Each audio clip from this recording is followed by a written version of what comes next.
This is going to be Evernote Lesson 2 from the series, and this has kind of been thrown in there. Recently, Evernote came out with what they're calling different tiers for subscriptions, and this really relates to how you want to use Evernote, some of the different capabilities. And so as we progress in this series, as we go over some of the functionalities of what Evernote's capable of doing, it's going to depend on your subscription level. And so I really wanted to take some time, and it'll probably be a shorter video, but I want you to understand the different subscription types. So there's three different types. There's free membership, there's plus membership, and there's premium membership. And for those of you who have never used this program and you've kind of just downloaded it, left it on your phone, you've tried it out and said, I don't know what to do with this, this is obviously the free version is going to be the best one for you. This is for starters. This is where you really get to familiarize yourself with Evernote, understand some of its capabilities, figure out what you're going to use it for, and see if this is going to be programmed for you. I can tell you I've used the free version for the first year, maybe 18 months to 2 years, and it's worked perfectly fine. And as I obviously started to integrate Evernote as part of my workflow and my tool for essentially everything and how I organize my life, I've went up to the premium version for the last, I don't know, two years now, and it's been great, and there's a good reason for that. And now what they've thrown in here is what they're calling the plus version, and this is designed around the engaged and active user of Evernote. So you've kind of upgraded past the basics. You're looking for more space and some more flexibility on using Evernote. And so I want to go over some of those differences here. So in the basic version, the free version, you get 60 megabytes of uploaded information. This is when you're dragging and dropping, you're putting in different file types. Usually if you're just creating notes, you're not going to hit that limit. And so once you start using Evernote more and you start running out of space, that might be a signal that it's maybe time to upgrade. But as a free user, you still can clip. You can use the web clipper, which we'll go into more detail here in a later episode. You can share and you can discuss Evernotes. Again, these are functions that we're going to go over in future series.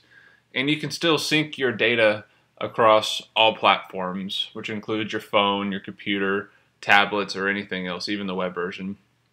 And so that's the free version. You're very limited, but you kind of get your feet wet. On the plus version, which is $24 or $25 a year, which is around $3 a month, which is not that much. Your monthly uploads increase to about 1 gigabyte per month, which is pretty good. It's actually really good. That'd be hard to hit unless you're essentially trying to go paperless and you're dumping all kind of information in here, which we'll go over as well. But that seems to hit a lot of areas and should be sufficient for you, for most people at least. So you essentially can do the same things as the basic version. You can use the web clipper, share anything in Evernote with other people, syncs across all devices. And some of the new features that the free version doesn't have is you can access notes offline. We're going to go over a complete episode of what that really entails, but if you're a traveler and you sit on planes and you're in areas where you don't get a lot of internet access, this is going to be a good function for you. You're also going to be able to use a passcode lock on your computer, or I'm sorry, on your iPhone or mobile applications. So this is just an extra area of security. You can obviously lock your phone, put a passcode in before swiping and logging in or whatever, but this gives you another layer of security in case someone does get on your phone.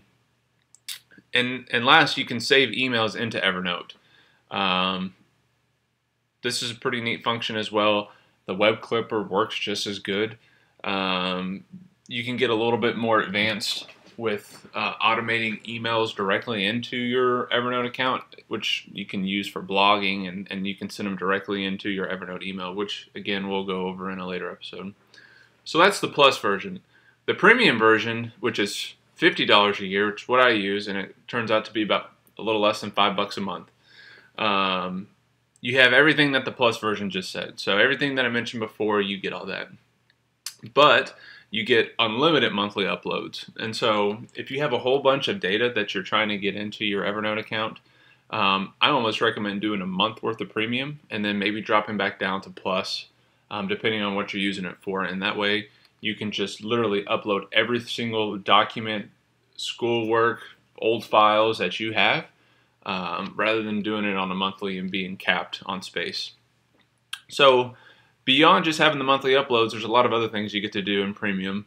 And some of this are new functions. And some of these include, you can see related content to your note. So if I'm typing in a note, and again, everything that we discuss here will be in a later episode, you can see other like products. So Evernote's in partnership with the Wall Street Journal. So if I'm writing an article or typing a note that has to do with any subject, well, if that subject has an article on the Wall Street Journal, it'll pull that and it'll show you what that article is right down at the bottom here, which is really nice.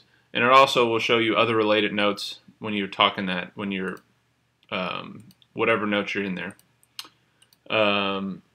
You can also annotate attached PDFs. This, again, will be in another episode, but you'll essentially be able to mark up different drawings on pictures and PDFs, which is a really nice function. And it's probably one of the major uses that I have as a premium user. You can scan and digitize business cards, which is great. It'll rip all the information off of a business card. I don't keep business cards on me. I take a picture of it and I give them, I'll either throw it away after I meet the person or I'll give it back to them so they can save their cards. And it pulls their information off LinkedIn as well. That's going to be a capability. You can turn notes into presentations. I have a whole video on presentations. It gets really intact, but it moves away from the PowerPoint and gets into a little bit more intuitive type of presentation. It's not the same old slide by slide. It's actually, they did a very nice job on how presentations are presented. You can search in Office documents. So if I were to drag and drop a PDF or any kind of Microsoft Office document, like a Word document or a PowerPoint document, if I typed in a keyword in this search bar here, it would actually search through all those different documents. And it's actually great. So the OCR, the optimal scanner recognition, is great. And again, you get unlimited uploads. And so that kind of gives you a quick rundown. For those of you who are visual, again, here's kind of what you're looking at. You get the basic version. Take a look here. It kind of tells you what you're looking at here. Plus, premium. The difference is going to be the monthly uploads, the pricing, and some of the premium features are not on this, but I mentioned to those earlier. So just want to familiarize yourself with what this looks like. We're going to get more into the content here on the next video. If you have any additional questions, feel free to email me anytime. It's zweyand, W-E-Y-A-N-D @gmail.com.